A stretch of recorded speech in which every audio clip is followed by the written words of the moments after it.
지난 금요일 밤인가 그 지방에 사는 제 아내의 사촌 동생이 이렇게 놀러를 왔습니다. 방문을 했습니다. 제 아내가 미국에서 온 줄 알고 모처럼 만에 왔다가 이제 그 사촌 누나는 못 만나고 저와 만나서 한참 이렇게 대화를 나누다가 갔습니다. 근데 대화 중에 제가 캄보디아로 단기 선교를 간다는 이야기를 했습니다. 그랬더니 그 표정이 이렇게 좀 걱정스러운 표정을 짓더라고요. 그 친구가 교회 다니는 친구가 아닙니다. 그래서 이 그러니까 선교에 대해서 잘 몰라서 그런지 몰라도 그러더라고요. 요즘 안 좋은 소문이 많던데요. 요즘 안 좋은 소문이 많던데요. 그러면서 캄보디아는 괜찮아요. 그러더라고요. 그래서 남의 이야기로만 듣다가 이렇게 가족 중에 간다고 그러니까 좀 이렇게 그 안 믿는 친구로서는 좀 이렇게 좀 남다른가 봅니다. 우리는 이렇게 굉장히 평범한데, 우리는 굉장히 이렇게 자연스러운데 그 친구로서는 좀 갸우뚱거리더라고요. 제가 왜 이런 말씀을 드리는지 여러분 잘 아실 것입니다. 오늘 칼럼에도 썼지만 이것은 영적 싸움입니다. 그냥 관광으로 갈 때는 건강하게 잘 돌아오면 됩니다. 사단마귀도 관광으로 오는지 또는 이게 선교하러 오는지 분명하게 분별할 수 있습니다. 관광으로 가면 아무 짓도 안 하겠지만 영적 전쟁을 하러 가면 캄보디아를 지배하고 있는 악한 영이 분명히 비상이 걸릴 것입니다. 그래서 어떻게 해서든지 방해를 하고 공격을 하기 위해서 안간힘을 쓸 것입니다. 그러므로 이 영적 전투에서 우리가 반드시 우리 성도들이 기도로 무장하는 것이 필수적으로 필요하다고 믿습니다. 여러분, 지난주에도 여호수아가 아말렉과의 전투를 벌일 때 모세가 손을 들면 이기고 내리면 진다는 말씀을 드렸습니다. 그 일에 아론과 훌이 옆에서 잡아주며 동역했다는 것에 대해서 말씀을 드렸습니다. 이들의 동역은 결국 기도 동역이었습니다. 기도로서 이렇게 그 후방에서 기도로서 도와줄 때 그때 능력이 나타났습니다. 왜 그렇습니까? 기도에는 능력이 있기 때문입니다. 여러분, 우리가 기도할 때 영적인 싸움에서 승리하게 되는 줄로 믿습니다. 오늘 본문은 헤롯 왕이 야고보 사도를 죽인 후에 이제 베드로를 잡아 죽이려고 옥에 가두었을 때의 사건입니다. 그때가 절기 중이었기 때문에 이제 베드로를 참아 죽이지 못해갖고 조금 기다렸습니다. 베드로를 이제 죽이기 전에 하여튼 도망갈까봐 베드로를 16명의 군사들로 하여금 철동같이 지키게 했습니다. 그래서 교대로 해서 이제 베드로를 하여튼 24시간 감시하도록 했습니다. 그때가 근데 바로 그 처형 예정일 바로 전날 밤에 기적이 일어났습니다. 주의 사자가 베드로를 기적적으로 탈출시킨 것입니다. 그 모든 기적이 어떻게 일어났는지에 대해서 우리가 말씀을 나누기를 원합니다. 그 기적이 일어나고 있는 동안에 오늘 성경을 우리가 읽어보면 성도들이 무엇을 하고 있었는가를 우리는 살펴야 될 것입니다. 무엇을 했습니까? 기도하고 있더라. 그죠? 2번이나 기도하고 있더라. 기도하고 있더라라는 말씀이 있습니다. 여러분, 기도를 통해 놀라운 기적이 일어나게 된 줄로 믿습니다. 여러분, 2가지를 우리가 생각하며 함께 은혜를 나누기 원합니다. 첫째, 기도할 때 기적이 일어납니다.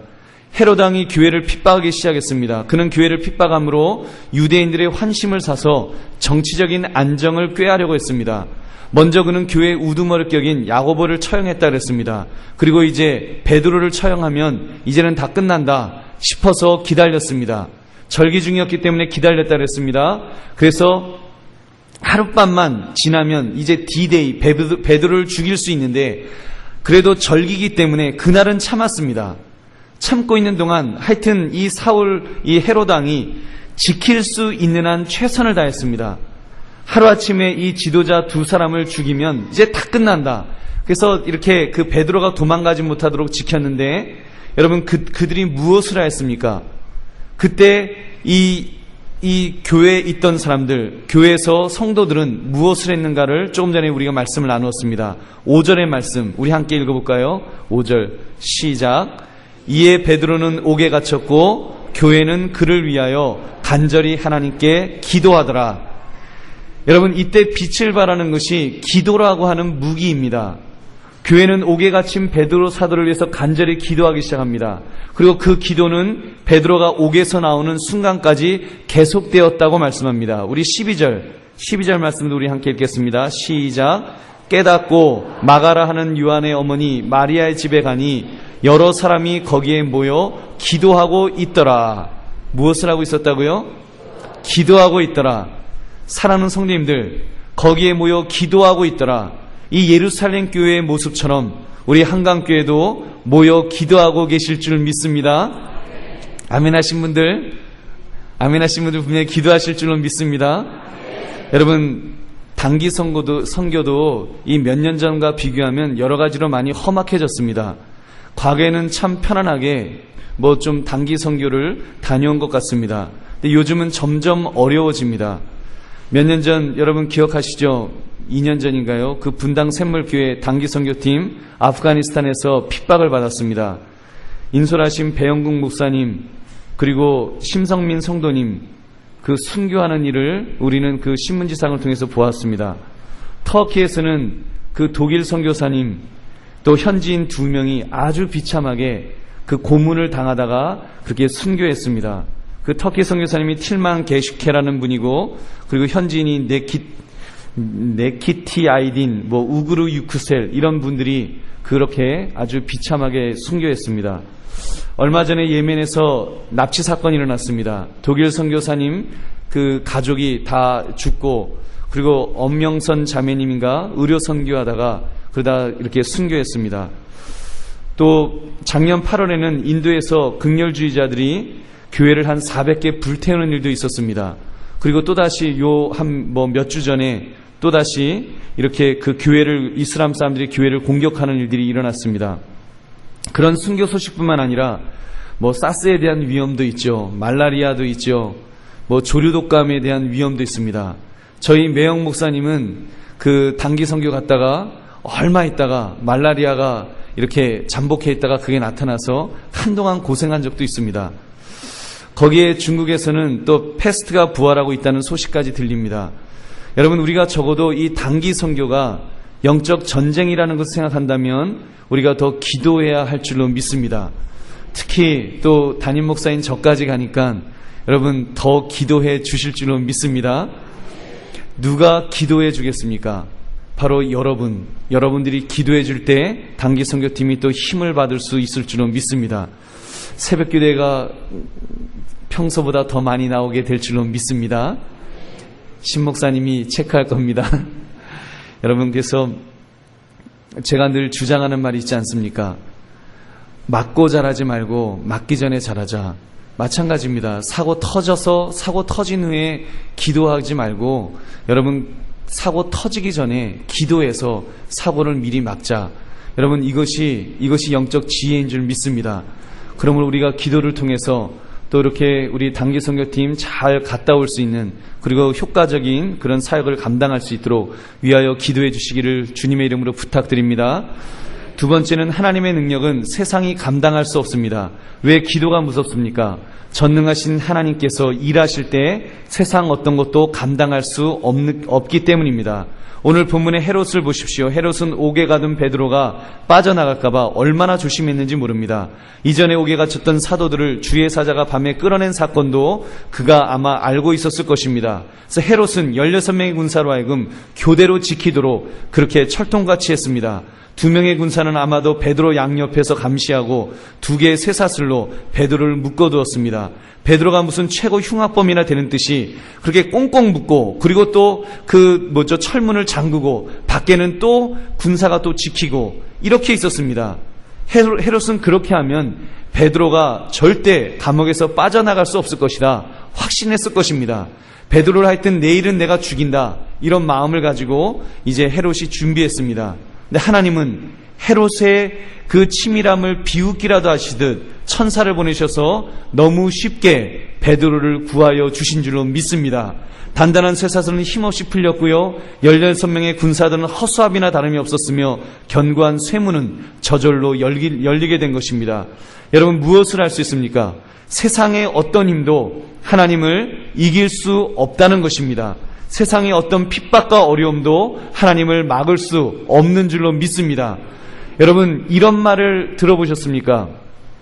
하는 기도는 별게 아닌데 되는 기도는 위대하다. 하는 기도는 별게 아니라는 거예요. 왜냐하면 하는 기도는 내가 하기 때문에 별게 아닙니다. 그런데 그 기도가 되는 기도가 되었을 때는 뭡니까? 하나님이 함께 하실 때, 하나님이 함께 하실 때는 위대한 역사가 나타나는 줄로 믿습니다. 오늘 본문도 보니까 베드로가 옥에 갇혔을 때 교회가 기도하였습니다.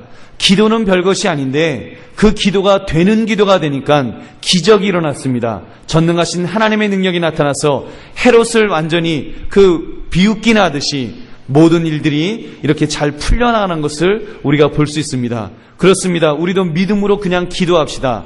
그렇게 기도하다 보면 하나님께서 은혜를 주시면 되는 기도가 될 줄로 믿습니다. 되는 기도가 될 때 놀라운 주의 능력이 우리에게 나타날 것입니다. 여러분, 캄보디아 영혼들에게, 그리고 선교사님들에게, 그리고 큰 위로와 능력이 이번 단기 선교팀을 통해서 나타나게 될 줄로 믿습니다. 그 영혼들에게 정말 그리스도의 사랑이 한국이라는 나라에서 저렇게 떼거지로 몰려와서 우리를 사랑하는구나, 저들이 왜 저럴까 하는 것들을 그 어린 영혼들이 이제 깨닫게 될 것입니다. 여러분, 그 보고를 한번 들었었잖아요. 그 영혼들 중에는 이렇게 에이즈를 갖고 있는 아이들이 뭐 거의 절반 가까이 된다는 그런 이야기도 들었습니다. 정말 그 불쌍한 아이들, 그 어렵게 살고 있는 그런 어떤 아주 어려운 그 아이들에게 우리가 가서 그리스도의 사랑을 전할 때 정말 성령께서 그들의 마음을 만져 주실 줄로 믿습니다. 여러분, 우리가 이렇게 이런 일들이 나타나려면, 능력이 나타나려면 기도가 필요합니다. 되는 기도, 성도들이 하는 기도, 이 기도가 되는 기도가 될 때 놀라운 역사가 나타나는 것입니다. 이번에 우리 교회 부지를 놓고 제가 그런 생각을 했습니다. 이게 사람이 하는 것이 아니구나, 사람이 하는 것이 아니라는 생각을 했습니다. 우리가 탄원서를 쓰고 하는 일도 있었지만 땅을 좀 넓게 해달라고 우리 장로님들이 참 부탁을 많이 했습니다. 땅을 좀 넓게 해주십시오. 그런데요, 거기 담당자가 정말 바늘로 찔러도 피 한 방울도 안 나올 정도로 아주 단호했습니다. 안 됩니다 그러더라고요. 그러면서 이거는 계획한 것이기 때문에 모든 한남동 보강동 여기를 쫙 계획해갖고 여기는 몇 층 몇 미터 짝짝짝 다 해놨기 때문에 한강교회 요만큼 더 넓히면은 전체 계획을 다 바꿔야 됩니다. 그런 소리 하더라고요. 그래서 또 예수 믿는 사람들이 좀 착하잖아요. 네, 알겠습니다. 그리고 돌아왔어요. 그러면서도 마음속으로는 하나님 정말 좀 넓은 땅, 조금이라도 좀 넓은 땅 주시면 참 좋겠는데 하는 그런 기도를 우리가 계속해서 해왔습니다. 이제 그런 후에 이 지역 목사님들하고 그 담당자를 다시 만났는데 그 담당자가 그러더라고요. 한강교회도 그렇고 다른 교회도 마찬가지입니다. 한 100평 좀 넘게 이렇게 다 넓혀줬다는 거예요. 그래서 이 일이 어떻게 가능했을까? 이렇게 곰곰이 생각해 봤습니다. 하나님께서 또 천주교가 원래 좀 힘이 세지 않습니까? 우리 개신교는 이렇게 전부 각계 전투를 하는데 천주교는 이 교황청으로부터 이 하나로 움직이니까 천주교가 움직이면 좀 구청도 좀 더 이렇게 한마디로 세상 말로 좀 겁을 먹는 것 같습니다. 그래서 천주교가 그러니까 천주교만 그렇게 해주지 못하잖아요. 그러니까 개신교들도 교회들도 이렇게 또 자비를 베풀어서 더 넓은 땅을 주겠다고. 그래서 이번에 100% 확정된 것은 아니지만 아직 서울시에서 이제 최종 확정이 나와야 되지만 일단 구청에서는 그렇게 하기로 했습니다. 이번에 그 모용도를 만들 때에도 아예 저희 교회 부지를 이곳은 아니고 중간도 아니고 하이페리온 옆에 지금으로 말하면 어디죠? 무슨 독서실이죠? 청운 독서실하고 그 옆에 땅하고 그 앞에 땅하고 해서 한 530평 정도를 이제 우리 한강교회에 주겠다라고 이렇게 이제 약속이 됐습니다. 하나님께서 끝까지 순조롭게 이루어 주실 줄로 믿습니다. 여러분, 저는 이런 모습을 보면서 이게 바로 되는 기도구나. 하는 기도도 중요하지만 하는 기도가 되는 기도가 되면 되는 집은 된다 그러더니 정말 되는 기도는 이런 역사가 나타나는구나 라는 것을 깨닫게 되었습니다. 여러분, 이렇게 우리가 되는 기도를 할 수 있는 저와 여러분 되시기를 주님의 이름으로 축원합니다. 말씀을 맺습니다. 베드로 사도가 어려움에 처해 있었을 때 순교의 자리까지 가야 하는 그 순간에 예루살렘 교회는 기도하였습니다. 기도하고 있더라. 그 기도로 말미암아 기적이 일어났습니다. 베드로를 묶고 있던 쇠사슬이 풀리고 철문이 열리고 옥을 지키던 군인들은 나무 인형같이 꼼짝하지 못하는 그런 역사가 일어났습니다. 그래서 기적적으로 베드로 사도가 빠져나올 수 있는, 그래서 다시 사역을 감당할 수 있는 그런 은혜를 입었습니다. 그 모든 일이 성도들이 기도하고 있는 중에 그 기도가 되는 기도가 될 때 그렇게 기적이 일어난 줄로 믿습니다. 여러분, 캄보디아 단기 선교팀 위해서 우리 파송 예배를 드렸습니다. 가는 사람도 가는 사람이지만 여기 남아있는 사람은 기도하면서 보내는 선교사의 역할을 하는 것입니다. 보내는 단기 선교를 하는 것입니다. 여러분, 더 기도해 주십시오. 더 기도해 주십시오. 더 기도해 주십시오. 더 기도하여 주실 줄 믿습니다. 여러분, 제가 죽기 싫어서 이런 얘기 하는 거 아니고, 우리가 정말 기도로 이 사역에 함께 동참하자는 것입니다. 앞으로 우리가 또 이제 그 풀타임 선교사도 파송하는 그런 한강교회가 되어야 될 줄로 믿습니다. 그런 워밍업 하는 것입니다. 여러분, 우리가 이런 일들을 통해서 하나님의 계획을 함께 이루어 갑시다. 여러분의 기도로 말미암아 하나님의 전능하신 능력이 우리에게 나타날 줄로 믿습니다. 그래서 기적적인 일이 이번 단기 선교를 통해서 나타날 수 있도록 또 기도로서 우리 함께 동참하는 우리 모든 한강교회 성도들 되시기를 주님의 이름으로 축원합니다. 우리 함께 통성으로 잠깐 기도하겠습니다.